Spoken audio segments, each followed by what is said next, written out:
ध्यान दीजिए, ये लास्ट है, मतलब इस क्वेश्चन का लास्ट पार्ट चल रहा है। मैंने क्या क्या निकाल दिया था, current assets, current liability, stock, fixed asset, proprietary fund, bank OD question में गिवन था, रिजर्व सरप्लस गिवन था, आपको इक्विटी शेयर और प्रेफरेंस शेयर निकालना था। और आपके पास प्रोप्राइटरी फंड ऑलरेडी है। प्रोप्राइटरी फंड कितना है, 32,000।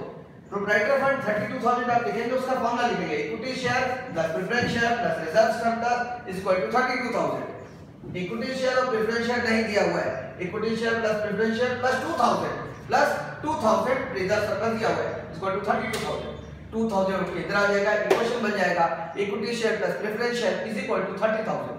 हो गया, ये इक्वेशन 4 में लिख दिया, इक्वेशन 4 बोल के लिख दिया। Got it. अब क्वेश्चन में गियरिंग रेशियो दिया हुआ है, तो आपको कैपिटल गियरिंग रेशियो का फॉर्मूला याद करना पड़ेगा, क्योंकि पिछले शब्द में तो गियरिंग रेशियो के ब्रैकेट में लिखा था equity share divide by preference share, ऐसा लिखा हुआ था। तो क्वेश्चन में अगर लिखा रहेगा गियरिंग रेशियो का ये फॉर्मूला यूज करना है, तो जो क्वेश्चन में गिवन रहेगा वही फॉर्मूला यूज होगा। लेकिन अगर गियरिंग रेशियो के ब्रैकेट में कुछ नहीं लिखा होगा, तो आपको कैपिटल गियरिंग रेशियो का फॉर्मूला याद रखना पड़ेगा। Formula fixed interest bearing securities by proprietary fund minus preference share capital. और फिक्स्ड इंटरेस्ट बेयरिंग सिक्योरिटी का मतलब होता है लॉन्ग टर्म डेब्ट और प्रेफरेंस शेयर। मैं अभी दिखा रहा हूं, सॉल्व करके फॉर्मूला के साथ क्वेश्चन समझा रहा हूं। गियरिंग रेशियो क्वेश्चन में गिवन है 5:1। Fixed interest bearing security divide by proprietary fund minus preference share capital is equal to 5/1। ये फॉर्मूला आपको रट्टा मार के रखना पड़ेगा, मैंने लिखा है 5:1 क्वेश्चन में गिवन है। फिक्स्ड इंटरेस्ट बेयरिंग सिक्योरिटीज का मतलब होता है लॉन्ग टर्म डेब्ट प्लस प्रेफरेंस शेयर कैपिटल। क्यों? क्योंकि एक डिबेंचर लॉन्ग टर्म डेब्ट में डिबेंचर लो उसमें फिक्स्ड इंटरेस्ट देना पड़ता है, और एक प्रेफरेंस शेयर कैपिटल जिसमें फिक्स्ड डिविडेंड देना पड़ता है। तो ये दो ऐसा सिक्योरिटी है जिसमें आपको फिक्स्ड रेट ऑफ इंटरेस्ट और फिक्स्ड रेट ऑफ डिविडेंड के हिसाब से पैसा देना पड़ता है शेयर होल्डर को या डिबेंचर होल्डर को, इसलिए दोनों आते हैं फिक्स्ड इंटरेस्ट बेयरिंग सिक्योरिटी। तो लॉन्ग टर्म डेब्ट प्लस प्रेफरेंस शेयर कैपिटल लिखेंगे फिक्स्ड इंटरेस्ट बेयरिंग सिक्योरिटी की जगह पर। तो फिक्स्ड इंटरेस्ट बेयरिंग सिक्योरिटी किसको बोलेंगे, लॉन्ग टर्म डेब्ट और preference share capital divide by proprietary fund minus preference share capital. Proprietary fund है 32,000 के पास अवेलेबल है, प्रेफरेंस शेयर कैपिटल में अवेलेबल है नहीं, इज इक्वल टू 5:1। मैंने इसको सॉल्व किया है, आप देख लीजिए 5/1 सॉल्व किया। लॉन्ग टर्म डेट क्वेश्चन दिया हुआ है, प्रेफरेंस शेयर कैपिटल निकालना है, 32 माइनस प्रेफरेंस शेयर कैपिटल 5:1। ये क्रॉस मल्टीप्लाई में इधर आ जाएगा, 5 into 32,000 minus preference share capital, preference share capital equal to 5 into 32,000 1,60,000 into 5 bracket खुलेगा, तो इससे ही मल्टीप्लाई होगा, इससे ही मल्टीप्लाई होगा, 5 into preference share capital, preference share capital उधर चला जाएगा तो माइनस से इधर आएगा तो प्लस हो जाएगा, preference share capital plus 5 preference share capital equal to 1,60,000। ये एक प्रेफरेंस शेयर कैपिटल, ये 5 प्रेफरेंस शेयर कैपिटल, तो 1 और 5 6 preference share capital equal to 1,60,000। फिर preference share capital equal to 6 divide हो जाएगा, तो 1,60,000 डिवाइड बाय 6 आप करिएगा 26,667 आएगा, 26,667। अब प्रेफरेंस शेयर कैपिटल अप्रॉक्स ऐसे तो 26,666.6666 आ रहा था, अप्रॉक्स ले लीजिएगा।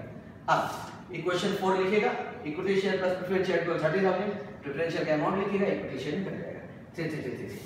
इतना मेहनत इसलिए किया गया, क्वेश्चन में बोला था from the following information prepare balance sheet. तो बैलेंस शीट बनाने के लिए सारा बैलेंस शीट का होना चाहिए। बैलेंस शीट के लिए आपको इक्विटी शेयर मालूम होना चाहिए, प्रेफरेंस शेयर मालूम होना चाहिए, रिजर्व सरप्लस मालूम होना चाहिए, करंट लायबिलिटी मालूम होना चाहिए, फिक्स्ड एसेट पता होना चाहिए, करंट एसेट्स पता होना चाहिए, तो आप बैलेंस शीट आराम से बना पाएंगे। Got it? श्योर?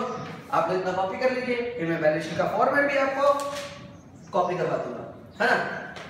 ये वाला फॉर्मेट आपको लिखना है बैलेंस शीट में।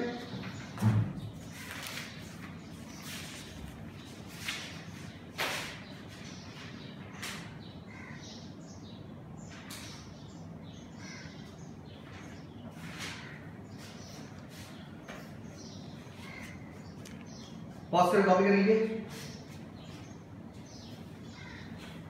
आशा करता हूं कॉपी हो गया होगा आप लोगों का, पूरा बोर्ड हो गया ना। चलिए अब मैं आपको इसका बैलेंस शीट का दर्शन कराता हूं। ये लीजिए balance sheet of moon limited आपके सामने क्लियर कर दिया मैंने। बैलेंस शीट में आप लिखे shareholder fund, share capital, reserve surplus, non current liabilities,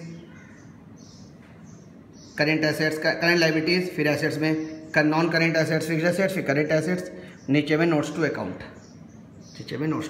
equity share preference share. Equity share preference share क्या होता है, शेयर कैपिटल, वो शेयर कैपिटल ऊपर है।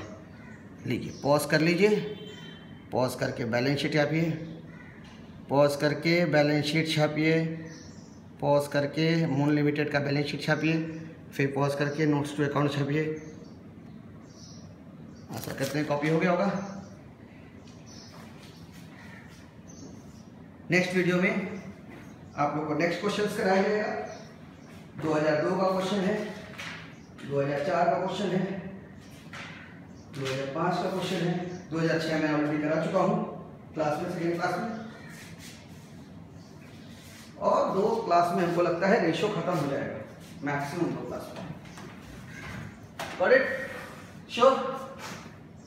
तो नेक्स्ट वीडियो का वेट करिए, तब तक के लिए टाटा बाय बाय, से शब्द है, खुश रहिए, आबाद रहिए, जहाँ रहिए।